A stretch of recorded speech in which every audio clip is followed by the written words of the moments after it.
Alright, I'm going to make this video for a good friend of mine. He was asking about what my drop shot rig is, so Mike, here you go. My rig consists of a 6.5 foot Lew's rod, medium action.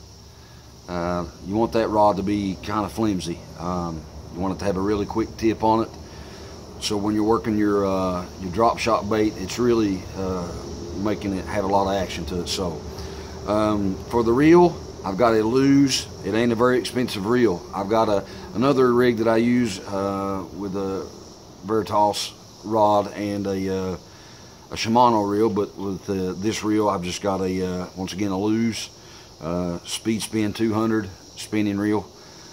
The line that I use is a braid from my primary line, Parapro 30-pound braid, and I've got it connected to a 5 to 6 foot leader fluorocarbon.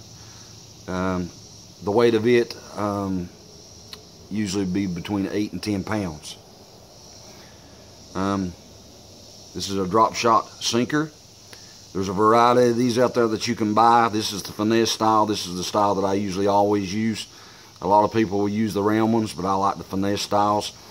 How much that weight is going to weigh is going to depend on the condition. If you're fishing at a still lake, usually about a 3/16 is what I use. If I'm fishing a lake that's got some current to it, like Lake St. Clair, then I'll usually go for a 1/4 weight. Even if the wind's really bad, I'll even go up to a 1/2 ounce.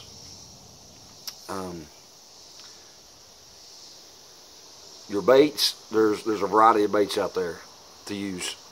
This is that missile bait that I was telling you about. I usually will come up about a foot from my drop shot weight. I'll start out at a foot.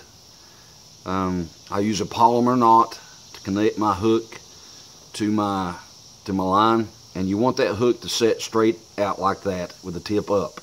You don't ever want the tip down, because you may hook them, but a lot of times they'll come off, and a lot of times you won't even hook them. So you really want that, when you tie your polymer knot, you want that hook to set up there, and that's just going to take you some practice and getting used to be able to get that to do that. How you hook the bait? Usually, the majority of times, I'll take it right down through the nose of the bait and then right back out.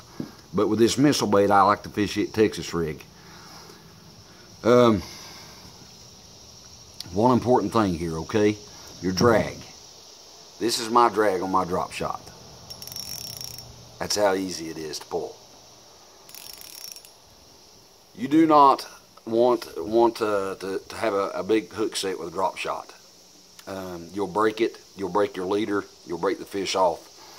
You got to remember, this is nothing but line to the fish. You ain't got no sinker in front of your hook. So you're really going to be able to feel a fish when it gets on there. It's really going. A lot of times they'll scare you half to death. And you'll think, oh my goodness, and the first thing you'll want to do is do a big hook set. That's the reason why I like my line to be like that, because I'm a big hook setter, especially whenever I shake your head or if I'm Texas rig. But with a drop shot, you can't do that. You'll break them. So make sure your line's like that. And you got to remember, you got a 8-pound leader. But very rarely have I ever got broke off. There's all kinds of baits that you can use. This is a missile bait. I like the Dream Shot from Strike King. Or you can just use the little zoom worms, the robo worms.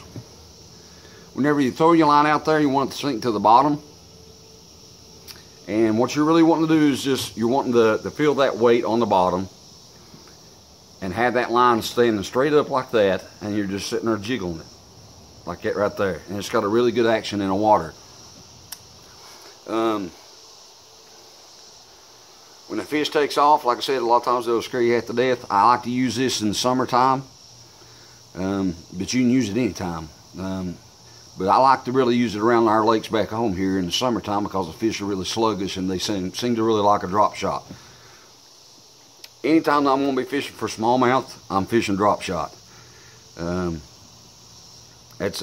me, it's just the best bait that I've found to catch smallmouth with. There are several different kind of knots that you can tie for connecting your braid to your fluorocarbon. There's a blood knot. I forget the name of the one that I use, but it's never came apart on me at the knot. Usually if I lose the fish, it's because I break it myself. That's the reason why it's important to have that drag like that. So I'll try to make you a video on the knot that I tie too. I hope that helps you. Later, dude.